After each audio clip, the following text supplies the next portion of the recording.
Welcome to We Got Goals, a podcast by sweatlife.com on which we talk to high achievers about their goals. I'm Gina Anderson Cohen. I am the founder and CEO of Sweat Life, and with me today we have Brian Kent. If you are watching the video on YouTube, you'll notice I'm in a different space. You may hear some different sounds like dogs barking and my dad like mowing the lawn because I'm in Minnesota at my parents' house. But if you're listening, just listen for different dogs and cats and stuff like that happening because it's COVID world and we record at home. But first, let's hear from Brian Kent. Brian, tell us about yourself. Who are you? What do you do with your life and time and days? Oh man, how much time do we have, Gina? I don't know. So approximately 45 minutes. So my name is Brian Kent. I am a personal trainer, strength coach. I've had my own training business, BK Strength, since I went independent in 2008. I also am part of the Leadership Council at On Your Mark Coaching and Training with the West Loop and West Side location. I am a Nike trainer, and I am an author of a book called Walked On: Life Lessons from a non-scholarship college athlete. I played some college baseball, some college football, a couple of years of minor league baseball, and I am a lifelong martial artist also. I have a black belt in Taekwondo and a black belt in Judo. So those are all parts of the book and my background that leads to having a lot of goals. Sure does. So Brian, let's talk a little bit about the book before we jump into the goal questions. I had a chance to read, and thank you for the chance to read the book early. I got an advanced copy and now I have a signed copy that's hardcover. How long did it take you to write that? And really what was the push to put it all on paper? So my athletic career post high school was always a little bit weird, and I didn't get a scholarship for football. I didn't get a scholarship for baseball, and I really had a hard time deciding which sport I wanted to play. So I chose both. My parents all this time thought that I should write a book about my experiences transferring a couple of times and getting the scholarship and getting taken away and getting hurt and all this sort of an atypical college experience. I thought, nobody cares. My goal is to make it to the major leagues as a catcher. That didn't happen. I don't think anybody wants to read a story about a guy that didn't make it. But the longer that I worked as a trainer, I had clients that were athletes, high school and college age, that had big goals also. And they had some problems with coaches at the college level that sounded very similar to my issues with college coaches. And by a freak of nature, I had a judo accident that required a major ankle surgery, which put me out of the gym and on the couch for a while. I'm not the kind of guy that doesn't do, I can't sit there and do nothing. So I thought, well, let's start the blueprint for this book. And it took about 3 years and 22 full book edits before I got it to the point where I was very proud of the finished copy. Yeah. And it's interesting too, because I did not play college sports. I went to a Big 10 college, so I was surrounded by college athletes, but you sort of don't understand what they go through. Both like academically, there's pressure on them, but also performance wise, there's pressure on them. Can you talk a little bit about the pressure that comes with both a scholarship and with walking on? Sure. Division I college sports, that's big business. So it looks awesome on Saturday where you see, coming out of high school, I went to the University of Iowa. So when you see Kinnick Stadium lit up on a Saturday, you think, oh, wow, it's awesome. I'd love to be a part of that. And I did too.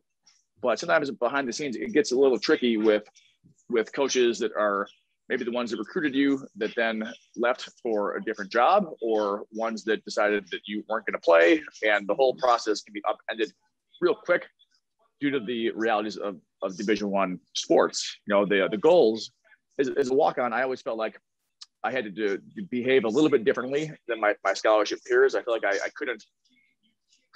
wasn't going to go out drinking. I wasn't going to put myself in a position where possibly I could lose my spot on the team because I didn't feel like there was much of a safety net. Now that could be all in my own mind, because there are plenty of guys that did that. I thought if I'm walking a thin rope here, I want to make sure that I put my best effort into being the best student athlete I could be. Mm-hmm. Mm-hmm. And then after Iowa, can you talk about where else you ended up and how you ended up landing on baseball? Sure. So actually coming out, I went to Downers Grove South High School, class of '97. Woo. Yeah, I'm getting older. I was signed to play football and baseball at the University of Iowa. I was supposed to be a walk-on football player and a scholarship catcher. And the Iowa baseball coach retired right before I graduated high school. And when he retired, the scholarship offer went away. So I was still accepted to the school to be a football player, but the new baseball coach wouldn't let me play baseball because I was on the football team. So when I realized after a football season bout with mononucleosis, which made my body very small, I was about 183 pounds, about 50 pounds lighter than I needed to be, I thought I would like to play baseball, but if I can't play at Iowa, I need to go somewhere else, which led me in a roundabout way to the University of Nebraska out in Lincoln to play for a new coach that was looking for athletes, not just baseball players. And it seemed like a very good fit, but in reality, it was not. If you read the Lincoln chapter, you'll know why. Yeah, I spent some time on the Lincoln chapter. What's fun about knowing the author of a book, and I've spent a lot of my adult years like wishing I knew the author of books that I read, because you just want, like, you read the story and you just want to text them at moments and be like, oh my God, I can't believe that happened to you. Like I remember reading Wild by Cheryl Strayed and just wanting to text her. But now here's the benefit of knowing you, Brian, is I got to text you after that chapter and tell you, like, I hate that guy. Well, thank you. My goal was to write a book that people could relate to, whether they played sports or not. My life is through sports, but I was hoping that if it's a high school kid or even an adult that's had similar issues with a boss at work or some kind of like, you feel like you deserved a scholarship or a promotion and you didn't get it. Like, how do we keep on our path to achieve our goals when there's obstacles and setbacks and adversity along the way? So I hope that it's a sports story for me, but I hope that there's more to it than that. For sure. I think it also reminded me of, and then we'll jump into the big questions here, but it also reminded me of the book by Lee Kemp, who, do you know Lee Kemp, by the way? Yeah. I met him through your event. Yes. Oh yeah. Yes. Yeah. Lee Kemp, he was an Olympic and is a retired wrestler, but he was an Olympic wrestler. He qualified for the Olympics, and it just so happened to be the year that the United States boycotted the Olympics because of Russia and the world, etc. So he was denied his chance to go to the Olympics, and it sat with him, but he had to sort of live his life after that and sort of figure out where to go next and how to overcome that adversity too. So he had a sports story that I think is very universal as well in that way. And I think that's the one thing I've come to appreciate as someone who doesn't like watch or, I'm sorry, Brian, care about sports. But I care about the stories. I care about the stories and I care about the human element. And that's why things like The Last Dance resonated with so many people. It's because the story of sport applies to everybody, wouldn't you say? Yes. Oh yeah. When there's maybe like from a football standpoint, if there's a kid from your hometown in Minnesota, right, that gets a scholarship somewhere, or maybe he walks on, or maybe he gets a chance to play college sports, that's like a hometown kid that everyone wants to cheer for. And like, he is like anybody from that area, right? So you literally, your last name is on your jersey, but you're also carrying like your town, your city, your state, and your peers with you. And so as some of my coaches would say, you can either represent yourself well or not. But it is more than, it's bigger than just you as a person, because the stories are very relatable. Yeah. It's interesting when you say that. I think about my hometown in Minnesota. It's a hockey place, obviously. So there's a guy, like, immediately when you were saying that, like, Matt Soderbergh got a scholarship to Quinnipiac to play hockey, which was like the dream for our hometown. Okay, let's dive in, Brian Kent. Talk to me. What is a big goal you set and accomplished? Why was it important to you, and how'd you get there?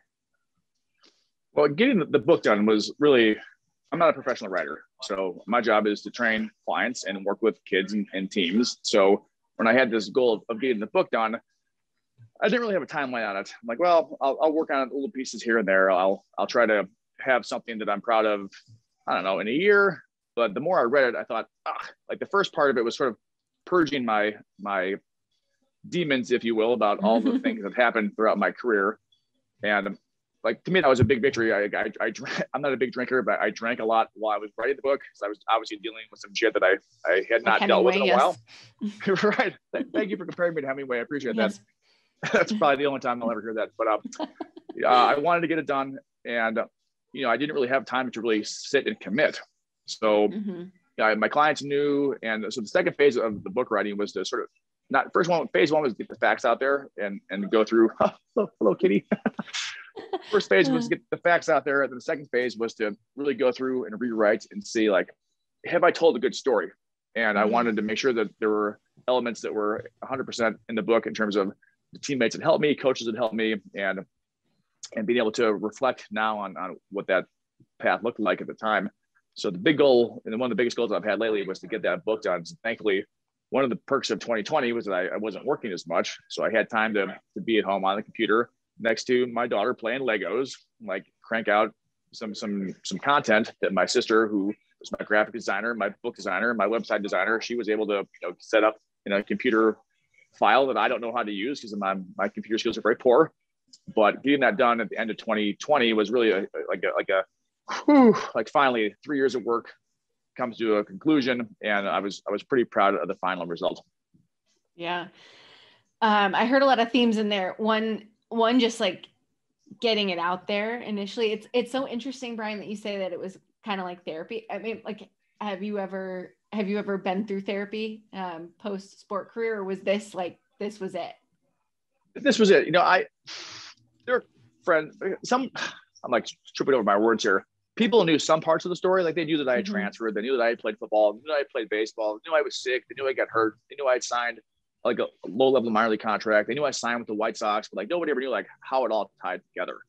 And I'm really, there's parts of that story that you've read that like I'm not really proud of. So I was nervous about getting that out there and sort of exposing myself to the realities of my situation. But what overrode that situation for me was, if one kid reads the book and stays locked into a goal, then it's worth it. If one person, whether it's a high school athlete or an adult, that they stay, on their path and committed to reaching a goal, then you can read what the crap that happened to me. And I hope that it inspires you to stay motivated for yourself. Before we take a quick break for some Zen with Sunday Scaries, we want to remind you how obsessed we are with their delicious and super effective CBD infused gummies, packed with vitamins D3 and B12.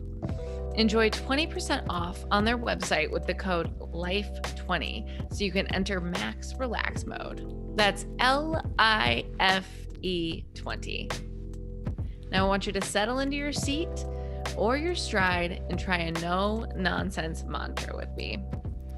I am doing the best that I can. Now commit to those words and say them again. I am doing the best that I can.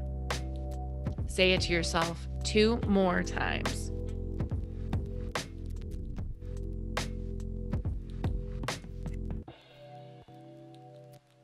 There. That's not so scary. Now go take on the day.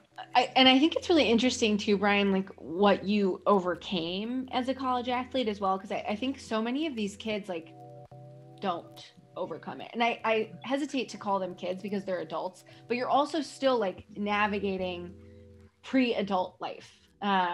You're not getting a paycheck, so you're having to, if you're a scholarship athlete, like you very much so have to rely on like the presence of your scholarship for your education, for your housing, etc. So it's sort of like I don't want to say this, but I'm going, like, you're a prisoner of your scholarship.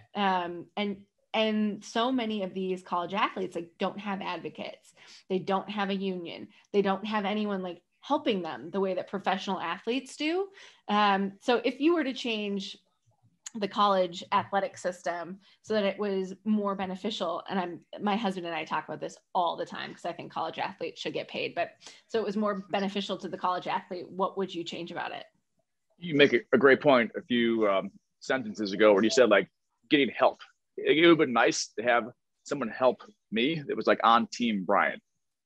Yeah. Right now, my role as a trainer and coach is to help kids. And I think like I would really have benefited from someone helping me, even from the reality of saying, as an 18-year-old, look, Brian, you want to play college baseball and college football? That's cool. That's going to be very hard to do at a Division I level. Simply, there's only one of you, and these sports overlap because, as you point out, like the commitment levels to both sports are year round. Like there's no break.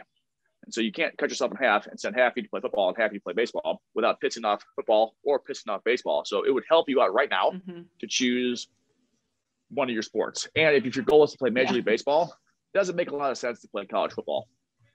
And what that would have really, as an 18-year-old, I would have liked to hear that, but it's like, oh, well, I guess that's probably true, right? And so, oh yeah, Brian, how much do you weigh? 200? How much do the guys playing on TV on Saturdays weigh? Oh, 230. You don't weigh 230. They're pretty fast. Are you pretty fast? Kind of, maybe not really. Maybe your body is best suited for baseball.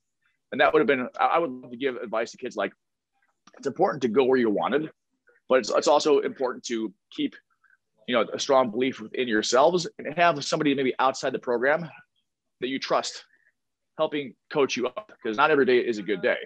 In the book, I talk about times where I got like rocked at practice from a football standpoint, because I'm 50 pounds underweight. And like I'm not used to that. Everybody on a college football team like was a very good player in high school, right? They're not used to losing, or they're not used to being knocked down or trampled or like lit up. And I'm going, whoa, that sucks. I don't like that at all. Right. And it's, at 18, what's it, Brian, you're 183 pounds. Your guys that you're supposed to block are 230 above, like you're too light. Yeah. But as an 18-year-old, I would never, I'm like, no, I'll go, like, I'll get the job done. That's sort of like 18-year-old testosterone versus, early 40s wisdom. Yeah. It's interesting too, because it's like, you're very much following did you mean to follow in your dad's footsteps here? So your dad was your coach. And now you're coaching others. He was a very good football. He still coaches football, actually. And he's retired from teaching math. And actually, after college, in my first year of minor league baseball, I did enroll at DePaul to get my teaching degree, which I thought, oh, well, I'd like to coach. At that time, there weren't as many travel teams or club teams that I knew of. I thought the only way to coach is to be a high school teacher. I'm like, well, I'm not super passionate about like grading papers, but I do want to coach. And I would see my dad come home from practice, and my dad, he coached football, he coached wrestling, high school wrestling and high school baseball. So he would come home from practice, he'd get it, he'd be grading papers. I'm like, I appreciate the hustle and the effort, but like, I don't know if I want to do that. I'd like to coach, but in a different way, or teach in a different way. So my sister Allie is also a teacher to coach up at Maine West High School. My mom teaches CPR. So like I feel like we have a family of people that love to give you their opinion. So that's it wasn't hard to stay on that track. Yeah. And your dad actually wrote one of the forewords for your book. And he noted that he had wanted you to focus on baseball. Was it harder to listen to your dad's advice on that than it would have been maybe for like an outside advocate? I was very lucky that he was my coach when I was 9 all the way through my senior year of high school. There are a lot of cases where coaches' kids are problems and kind of a pain in the ass, where I feel like I had the opposite expectations, where I wanted to do things the right way and be a leader and a good representative of our program, because the back of my jersey said Kent, just like it said Coach Kent, like on his shirt. Mm-hmm. So I was probably a pretty stubborn kid, which most people can relate to, I'm sure. It was real hard for me to give up football. That's probably where this story really should have pivoted into baseball, is that I had a real hard time giving it up because I liked it so much. And the pageantry of a college football Saturday. I didn't want to be an NFL player, but I did want to be a college football player. I'm like, I'm like coming out here and walking out into Big 10 school with guys that are on scholarship. I'm not. Like, I'm prepared to hustle, fight, grind, and hold my own, and then earn my own scholarship, and then work my way into the lineup. So I didn't mind the workload, but I probably should have focused on baseball. My dad said he told me to play baseball. Yes, he did. But I don't think he minded that I was committed to football too, except that it was really hard. Post high school, I should have picked one, and I should have picked baseball. That would have made my life a lot easier. I mean, hindsight's 2020, and you learned a lot from the experience, I think. And hey, you got to experience the pageantry of a giant stadium the way that baseball players in college never do. Definitely. I would say the best experience of my college football career, maybe my football career, was the game I dressed for Iowa against Minnesota, no less, playing at Kinnick Stadium in November for the Floyd of Rosedale Trophy, which is this big pig. And, that was the year that Iowa went to a bowl game where we played Arizona State in the Sun Bowl, and to be out there, it was definitely, I'm getting chills right now just thinking about it, because it was such a I had mono, I was light. I couldn't practice like in full speed. And then I would kind of hustle and grinded to like get in my scout team reps, and they rewarded me. Like I was recruited to play there. Like they wanted me there, and to have a jersey with my name on it and walk out there on the field. Like, even though I wasn't playing as a redshirt, like the energy is something that's hard to duplicate outside of actually having a helmet on. I still have chills right now thinking about it. It's like that or a TED Talk, right? Those are your options. Sure. I'm I haven't done that yet, but I'm assuming it's a similar rush. Mm-hmm. Put it on your list. So before we jump into your future goals, Brian, I would love to know what it felt like to get signed with the White Sox. And you have this whole big journey behind you, this whole story of overcoming obstacles and finally like specializing in baseball. What was it like to then have that rewarded with a contract?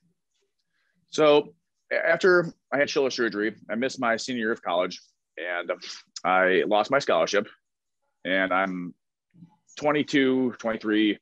I'm living at home. I'm unhappy. I'm like I pictured one version of my life where I get drafted, I go play baseball, I'm making money, I have a job, I have some like prestige is the wrong word, but like I wanted to have earned that right. Because some of my teammates did and my friends did. I'm like, I deserve to be there too. So I played 2 years of low-level independent league baseball, which is professional minor league baseball, but it is probably one of the lowest rungs. I mean, my first year I made $750 a month playing for the Gary South Shore Railcats. In year two, I made $600 a month playing for the San Angelo Colts in Texas. So it's not real glitzy. It's not real flashy. It's not glamorous. My bank account is like my gas tank on pretty much empty, right? So trying to, think like a big leaguer, but also with the realities of eating Quiznos sandwiches and broccoli cheese soup or peanut butter and jelly sandwiches, because that's all I can afford, right? So I always felt like my best baseball was in front of me, but I didn't really have a chance to show it on a regular basis. I had some success, and I would get benched, and my mind, the baseball can be kind of a mental battle as well, right? And as a coach's kid, like if you're not playing, it's like, oh, does that mean the other guy's better than me? Because I don't think that. And so if I'm on the bench, I think it's difficult to accept that role if you feel like you should be on the field. So the whole White Sox thing happened after I had not played baseball in 2 years. So I played baseball 03, 04. I did not play 05, 06. I was personal training at Crunch, and I had a job offer to play baseball in Mexico, but I could not cover my rent with the money they were offering me. So I didn't really want to retire. I didn't feel like I was retired, but I thought, well, what the hell? What do I do? I don't have any options. I guess I'll just stay in shape just in case, right? As a trainer, it's important that we look the part and live the lifestyle. So being in shape was never a problem for me. But in my mind, I'm like, is baseball over? I don't feel like it's over. I feel like I'm still like reaching my peak here in terms of like mental toughness and physical development. So like, what happens? And in that 2006 year at Crunch, lucky for me, the White Sox director of player personnel became a member of the gym. And this White Sox had just won a World Series in 05. Here it is, like the next season, it's 06. And one of our sales reps said, oh, you should hire this guy. He's a White Sox scout. I looked him up, and he was like not only a scout, he was a huge scout, like one of the top decision makers in the organization. I thought, well, how do I talk to this guy? I should say something. My communication skills weren't quite as developed then, so I was really nervous. Even I mentioned the book. It was like seeing like the girl of your dreams, right? Like, oh, there he is. But I couldn't talk to him. Like I get all clammy and sweaty and like mumble and definitely embarrass myself as if I was trying to have a conversation with a supermodel, right? So those were things that were hard to overcome at the time. But eventually, with my confidence, if I want to play, it's like, dude, if you want to play, you have to say something. You can't just wait. And so I approached him to have a discussion. I was wearing a baseball T-shirt, which he recognized, and asked me if you still play. And I said, no, but I would like to. He said, well, what position are you? Said, I'm a catcher. And as a left-handed hitting catcher, that's a little bit of an eyebrow raise. Like we're kind of rare. So while he didn't know that I could play, he saw like probably a frame, 6'2", 210, and I can move okay. And he thought that, oh, well, that's interesting. He probably works in the gym. He's probably strong. Let's give him a shot. He says, you want to come to spring training next year? I almost crap my pants. I'm like, what? Yes. I mean, I don't even know if I stuttered or I'm like, oh, yes. And I thought, wow. And after that time, I never saw him in the gym again. So I thought, well, maybe he remembers me, maybe he doesn't, maybe he's being polite, maybe like I caught him off guard. He's just being very conversationally nice. Who knows? But in the back of my mind, I'm like, if I don't prepare for this and he's serious, I would never forgive myself. Mm-hmm. Never. These are the freaking hometown White Sox, by the way. My grandpa's a huge Sox fan. Half my friends are huge Sox fans. You know, we would argue all the time about Cubs and Sox, the stupidest stuff, but it's like, it's important here. So the fact that it was the Chicago White Sox, 2 years removed from from the World Series. And as the year changed, I'm like, well, is he something gonna happen here? I mean, I'm being ready just in case, but I'll never forget this. He called me one time and I was on the train going to judo and I had fallen asleep and I had some area code that I didn't know on my phone and I didn't answer it. So I don't pick up area codes from Arizona. And it's in the voicemail and I listened. It was him. He's like, I want to make sure you're still coming. I freaking jumped up like I had been shocked. I'm like, oh, I called him right back before he could change his mind. I got like my phone like smashed through my ear so I could hear him on the train. And he said, yeah, we'll fax you a contract tomorrow, which he did. And off we go. It's so wild because it's like there's so much kismet. I would also say like Crunch Gym was probably a very special place for you because isn't that also where you met Emily from On Your Mark? I did. We were coworkers back when we were rookies back in 2003. So she started there first. She has seniority on me there. But yes, one of my first introductions with Emily Hutchins was she taught me how to use a foam roller for crunch development. Oh, wow. And now, I mean, foam rollers are the haps. And I'm sitting on one right now. Are you? Oh, good for you. I'm sitting on a couch with a dog splayed across me. I love the kismet of all of that because I think like the fact that you never saw him at the gym again, like obviously where you were meant to have this conversation, you were meant to be wearing that t-shirt that day. Like it was meant to be, and it brought you to where you were going. So let's talk about future goals. Brian, tell me about a goal you've set for the future. How are you going to get there? Well, one of my future goals is to get the book in the hands of more kids. And whether I'm donating books or sharing books with volleyball clubs or soccer clubs or high school football teams, I've had very good feedback from numerous audiences talking about how much they liked it. And I've actually had some clients give me all kinds of shit like, did you actually write that? Because I can play the dumb trainer and the dumb jock role pretty good. And they're like, there's no way that you wrote that. I said, well, I did. And I think that even some of the kids that I've shared it with, their reactions have been what I was hoping for. So the next phase of the book is more of the promotion and getting the book in front of people that I feel like it would benefit the best, which to me is a high school / college athlete. So I'm hoping to use contacts or be more involved in the youth sports scene so I can either donate books or books are purchased through Amazon or whatever it is that gets the book in the hands of people that I feel like it would impact the most. Mm-hmm. And what would you want high school athletes or even like younger athletes to know as they're reading this book? What do you want their takeaway to be? One of the themes in the book is that I didn't get a whole lot of personal recognition. So as a high school athlete, I was all conference for football and baseball, but I was not all state. I was not all American. I didn't get a scholarship in either sport. I wasn't drafted out of high school or college for baseball. So I did not grow up in a social media age, but like you can like flip open your phone and like see all these prospects from across the world that you're like, oh wow, like that guy must be pretty good. Like in reality, like you have no idea. All we can really control is our own preparation and our own mindset and our own like, trust in ourselves. So what I would hope to, I'm sorry, what did you ask me? I'm spinning my wheels here. You're crushing it, Brian. What you want to instill in young athletes. Yes. You don't always need personal recognition to show up and do the job, right? Just because I don't get a scholarship doesn't mean I'm going to work any less hard. Just because I didn't become all state doesn't mean I'm less motivated. You know, maybe that kid in front of me is better today, but I can be better than him tomorrow. And like, we'll see who wants it more. That sort of burning desire to succeed, like it isn't found in everybody, but it is under our control. You know, baseball especially is such a game of failure, right? So I can be the best player in the world and go 0 for 8 over the weekend and make 2 errors. So like, I think baseball players tend to be pretty like humble people because we know that we're going to suck a few different times during the year and you just deal with it. Right. So having that kind of a mindset and understanding that those external rewards are nice, but the process is under our control and we determine how hard we work, how much effort we put in, how our energy is, our body language, our attitude, and what kind of a teammate we are too. So those are all factors under our control, not necessarily the external rewards of having a piece of paper that says that we're all state or something like that. Mm-hmm.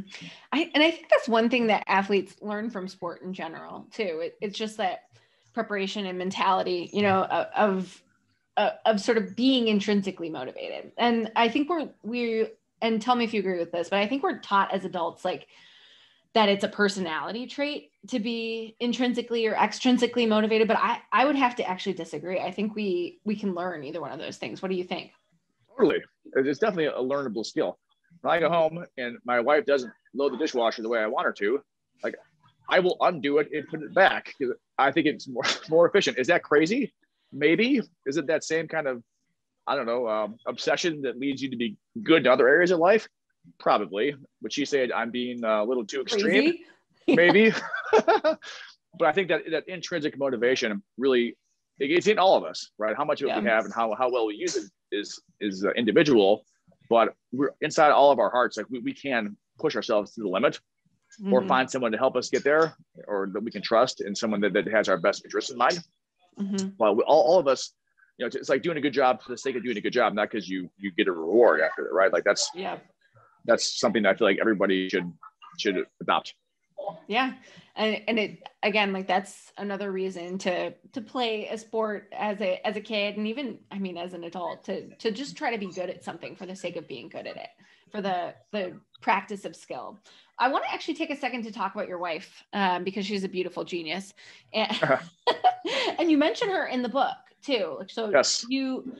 She came into your life in Lincoln. So that means she was in your life for the good, the bad, the ugly of sports. Totally. So talk to me about the support system of your wife and sort of how that relationship evolved through all of this too.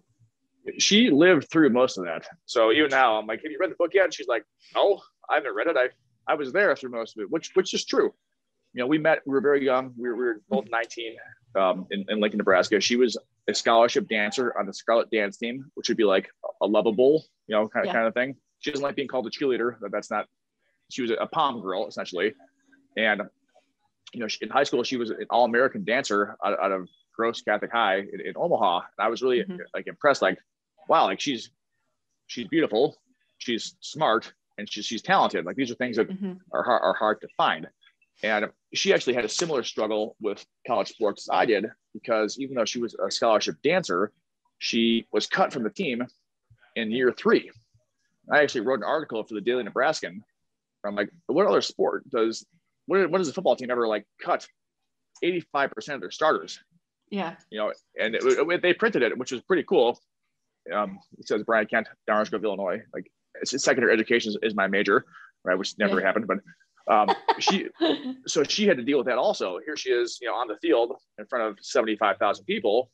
Then she has to try out every year for her job, and then year 3 she doesn't make it.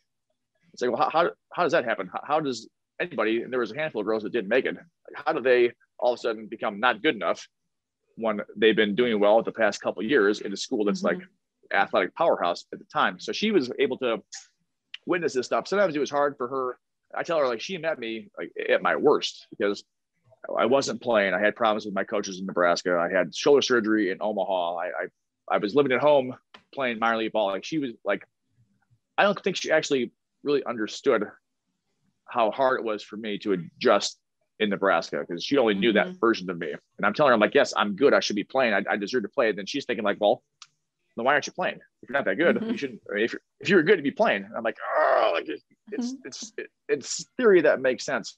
So it wasn't until when I signed with the White Sox, you know, she moved to Chicago after college, and you know, I played 2 years in minor league ball, not making very much money. And this is funny because when I signed with the White Sox, my roommate was married, and he's like, "Do you have a girlfriend?" I'm like, "Yes." He goes, "Do you live together?" I said, "Well, no." He goes, "Well, why not?" So, well, I make no money, man. I don't want to be living at home with my wife. You know, like I didn't want to like tie her down. When who knew? There's no way to predict what kind of future I could. Not provides the wrong word, but you know, just something stable, right? Yeah. And so when she came to spring training to watch camp, that's really the first time she ever like really seen me play. And she's like, "Wow," she's like, "You're not that bad." I'm like, "Yeah, thanks." I've been trying to explain that for the last 7 years.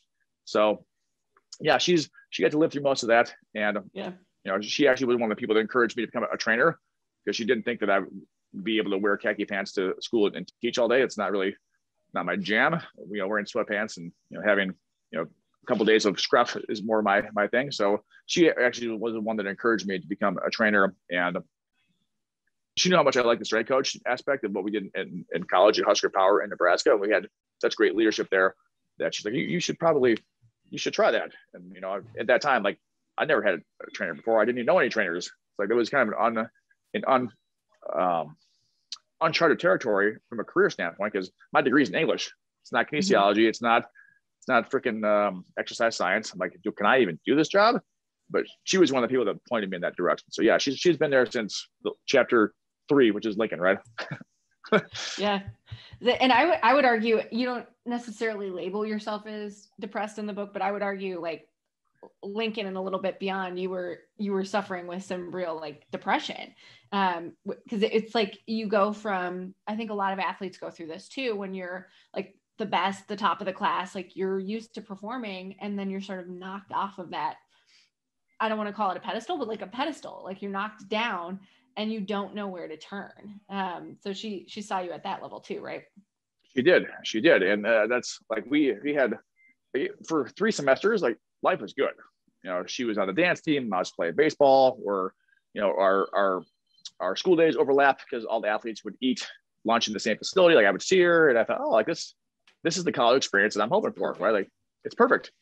And then my college coach tells me I'm never going to play here because I'm not good. I thought, whoa. What? First of all, I disagreed. And I'm like, what kind of a shit? Like, this is like upending my entire universe here. Yeah. And, Jackie's dad was a baseball player, and he actually had helped refer me to Omaha. So that was like a good move from like a logistics standpoint. But she was able to see she saw like me and those Nebraska teams, like, Gina, they were so good. Two trips to College World Series in Omaha at Rosenblatt Stadium, which was a famous baseball stadium in Omaha. Like, home team, those are my best friends and teammates that were playing. While I'm sitting, at home with my arm in a sling after having surgery. So like, it was real hard for me to. You said depression is a tough word. I don't want to use that term, but there were definitely some attributes of that were hard for me to see my friends and teammates doing so well, whereas I was trending in the opposite direction. Maybe that's selfish, and I'm sure it sounds selfish to hear myself say it. It does sound selfish, because I was happy for them. I was super pissed that I wasn't there with them. I don't think it's selfish. I think it's just an identity shift. Like, it is difficult to deal with that, to be like, no, I'm good and I know I can do this, but I'm like, injuries, obstacles, coaches who don't see my potential for some stupid reason standing in my way. I get it. And I don't think that's selfish at all. Okay, Brian. Yes. We like to ask one big question as well at the end of the podcast, to tie it all together, because we are still living at the tail end of COVID. So tell us, what's a practice or a self-care ritual that you've been, Maverick's trying to knock this computer right off the couch. What's a practice or a self-care ritual that has helped you stay sane or connected or grounded during this time? I read a lot. That helps me. I try to stay off the news, off the screen. And I really do believe that our health habits are extremely important under any circumstances, even more important right now. I do think it's important to get outside, to get fresh air, to exercise, to move your body, also to calm your mind. Whether it's meditation. I mean, I do Reiki also as an energy healer. So I will like do some Reiki breathing for myself and for my dog or my daughter, my wife, try to like use that energy to sort of heal the body and calm down. Cause there's a lot of stress out there right now. And initially some of the quarantine, stay home, don't go anywhere. It's like, well, that's actually pretty bad for our health. Like we should be doing things to strengthen our immune system. And I try to reinforce like a positive message, like we can actively become healthier with good habits during this time. And all of us could do better somewhere, right? Mm-hmm. So I could probably drink a little bit less, which is a habit that I picked up during the quarantine. COVID. Yeah. Yeah, thanks a lot, COVID. So I think having daily awareness of what our healthy habits are and making it a point to put them into practice on a regular basis, whether it's yoga, which doesn't take up any space really, or going for a walk with your dog, or hanging out people that you like, positive relationships go a long way too. So I think it's really time to assess like where are the holes in our mental health and our physical health, and let's make them stronger so we can come out of this in a better situation. Yeah, you bring up a really good point too with relationships. The Harvard study, which has been the longest study on human happiness, essentially, has shown repeatedly that those with the healthiest social connections and ties are the happiest and have the most longevity too. So your relationships have a lot to do with your health and happiness long term. So yes, get that vaccine, get out of the house, make some friends. New friends, get rid of old friends if they're like dragging you down. Like assess. Everybody deserves an assessment. Like, are you in or are you out? Because a lot of times people shouldn't be there anymore, right? So we need to do everything we can to stay healthy, mentally, physically, spiritually, however you want to define it, and put those priorities in play every day. Set those boundaries, make those priorities. Well, Brian Kent, this has been a delightful time with you today. Thank you for joining us on We Got Goals. We Got Goals is an asweatlife.com production. Thanks to Ryan Deffitt for audio production and to Ryan Barayuga for video production. Hey man, I'm so glad to be here. I'm excited. I wore my new pullover today to look good for you, to make sure that I represented myself well. So thank you for having me. And thanks for being here. And thanks to all of you listeners for joining us on We Got Goals.